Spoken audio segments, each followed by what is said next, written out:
Ayan guys, dumating na yung ating order na rear shock ng ating Honda Click.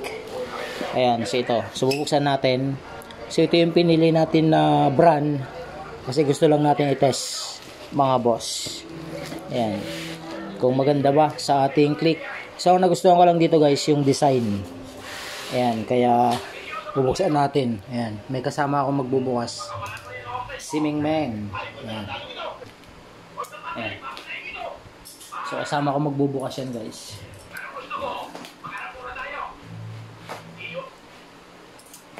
Buksan mo na. Buksan mo na. Ayan, buksan mo. Siya na daw magbubukas guys. Ming Meng. Buksan mo na. Buksan mo. Hindi niya kaya. Ayan. Buksan mo na. Hindi mo naman kaya buksan.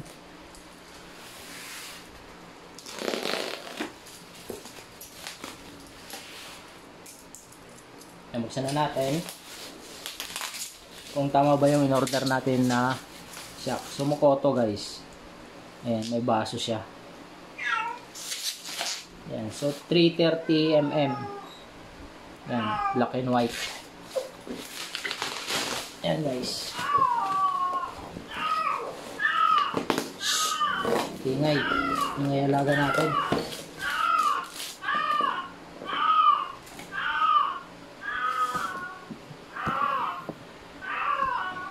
Ayan. Check natin. Bago tayo mag-rate dun sa kanilang ano. Parang sinilip na nila oh.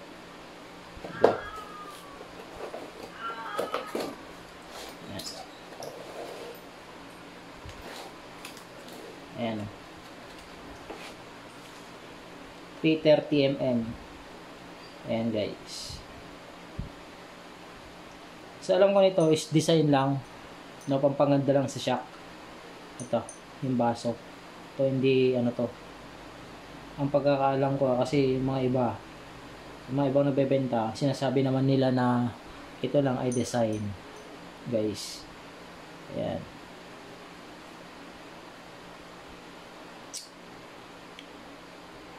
Yan, so may naka-adjust.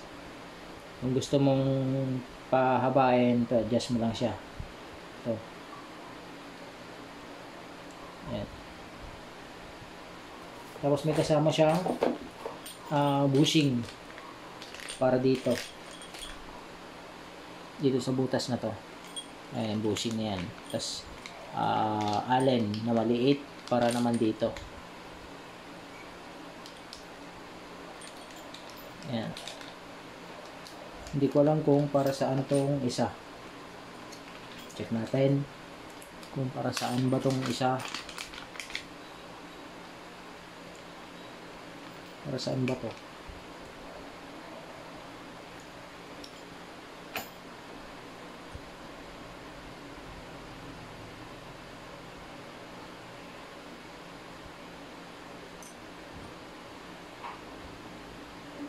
Hindi ko alam kung para saan to guys. Ayan, so comment na lang ko yung para saan to. Hindi ko alam. Ayan, so okay naman yung dumating na order natin. Ayos na ayos. Pero yung price niya medyo mataas. Pero sa atin kasi gusto lang natin subukan to guys. Kung ayos ba. Yumokoto. Alright. G-Sport suspension. So, design lang to malamang. Right.